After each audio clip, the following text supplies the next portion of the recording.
Welcome to The Explainer. So, today we are finally going to untangle two of the absolute most heavily used and honestly most heavily confused buzzwords in the entire corporate world: ESG and sustainability. By the time we wrap this up, you'll know exactly how to tell them apart and, more importantly, why it actually matters to you. Let's just start right off the bat with the biggest question of all. Are ESG and sustainability literally the exact same thing?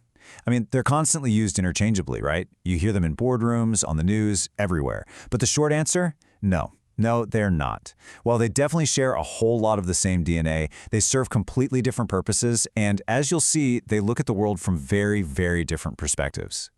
Okay, let's dive into this, and let's start with sustainability. At its very core, sustainability is all about meeting our present needs while fiercely protecting the ability of future generations to meet theirs. Think of it as this massive, overarching, incredibly long-term vision. It's the grand, global goal of creating a world where people and the planet can just thrive indefinitely. Now, to really grasp just how massive this concept is, we generally break sustainability down into three broad dimensions. First, we've got the environmental dimension. This handles stuff like climate action and protecting biodiversity. Then there's the social dimension, which tackles huge systemic societal issues like poverty reduction and equity. And finally, the economic dimension, focusing on things like sustainable cities and building a circular economy. The absolutely crucial takeaway here is that sustainability applies to literally everyone, from global governments all the way down to local communities. It's the ultimate big picture. Right, so now let's pivot our focus down the funnel a bit. If sustainability is this giant global umbrella we just talked about, ESG is the specific toolkit sitting right underneath it. ESG stands for environmental, social, and governance, and it's a rigorous framework for evaluating and managing an organization's factors in those specific areas. You can really think of it as the dashboard used primarily by businesses and investors to measure their actual on-the-ground risks and performance. So let's look at how this breaks down into tangible categories for an actual business. The E is environmental. That's tracking very specific things like greenhouse gas emissions, energy use, or waste management. The S is social, which covers internal and external organizational practices. Think employee safety, human rights, and diversity and inclusion. And then the G is governance, how the company is actually run behind closed doors, from board oversight all the way to anti-corruption policies. Basically, ESG takes those massive global ideals of sustainability and forces them into measurable corporate data points. Now here's where it gets really interesting, and honestly, this is the aha moment for a lot of people. It's the fundamental shift in perspective. Sustainability looks outward. It's asking, how can we create a sustainable future for the world? ESG, on the other hand, looks inward. It asks, how are these environmental, social, and governance factors affecting this specific organization's risks, its opportunities, and ultimately its financial performance? And this brilliantly illustrates the difference. When you put them side by side, the contrast is pretty stark. Sustainability is this broad, sweeping vision oriented entirely toward the future of society.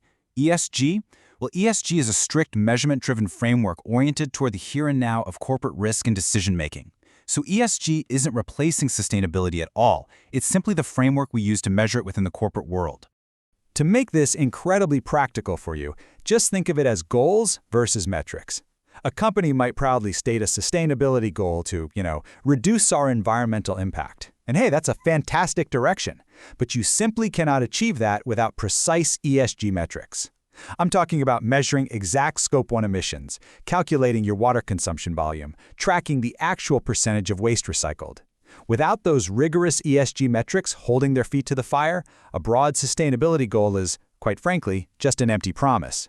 Because these terms get thrown around so heavily, let's just do a quick rapid-fire myth-busting sequence to clear up some of the most common industry misunderstandings. Myth number 1, ESG and sustainability are exactly the same. Well, as we've already learned, the reality is that while they strongly overlap, they are absolutely not identical. Remember, one is the grand vision and the other is the measuring stick. Okay, let's tackle the next big one. Myth: ESG is only about the environment.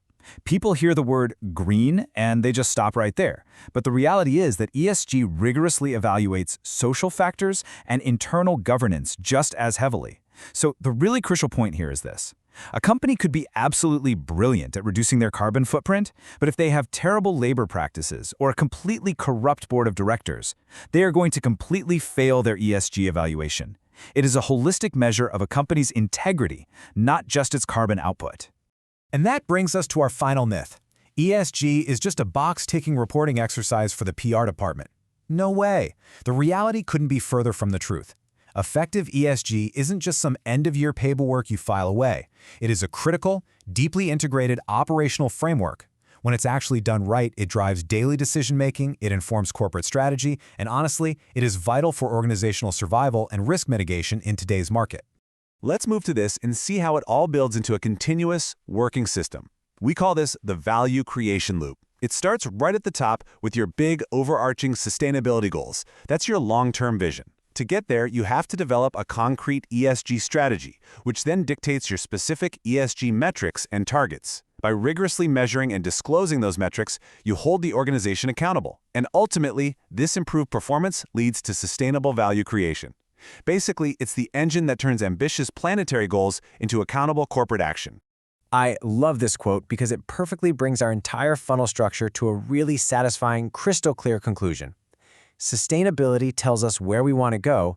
ESG helps organizations measure how they are performing along the way. It's the destination versus the dashboard. They aren't competing concepts at all. They are absolutely perfect partners. So, to wrap up this explainer, I want to leave you with a bit of a provocative question, something to really help you apply what we've unpacked today. Look closely at your own organization's pledges, or even your favorite brand's public statements. When they talk about saving the planet or empowering communities, do they actually have the specific, rigorous ESG metrics to back up those broad sustainability claims? Or is it all just a nice vision without a real roadmap? It's time we all start asking for the metrics. Thanks so much for joining me on this explainer, and